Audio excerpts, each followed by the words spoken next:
De remonter du chenal en moins d'une heure, les spectateurs étaient ravis. D'abord Jérémy Bayou, arrivé cette nuit peu avant 2 heures. Il aura attendu toute la nuit dans des conditions musclées. 2 à 3 mètres de creux et 30 nœuds de rafale de vent.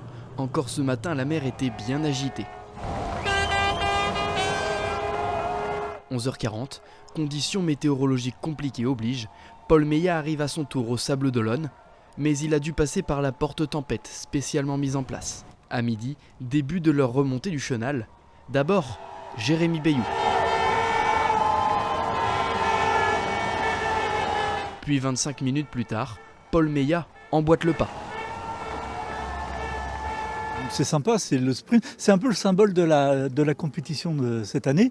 C'est que les skippers étaient tous très près les uns des autres et ça fait une belle compétition, ça fait un beau moment en plus. Voir des skippers après autant de jours de mer qui rentrent et qui ont l'air en plus assez frais, voilà, c'est toujours particulier, quoi. Une fois arrivé à terre, le skipper de Charal, 5e participation, profite.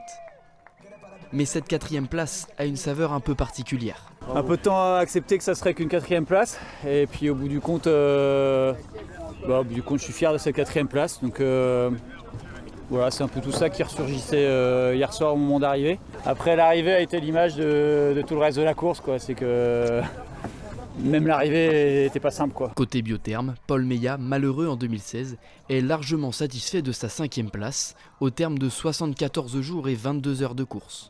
C'est sûr, 5e avec le projet. Moi, ce que je trouve génial, c'est que ce projet, on l'a monté depuis le début, on a construit le bateau et que finalement, toute la philosophie qu'on a appliquée pendant ces 4 ans, on n'a jamais dérogé et puis ça a fonctionné. Donc c'est génial. Génial. Je suis super fier de finir. Et 5e, c'est exceptionnel. Ce vendredi, le bal des arrivées n'est pas encore terminé. Nicolas Luneven, sur All Sim PRB, est attendu ce vendredi soir, vers 22 h.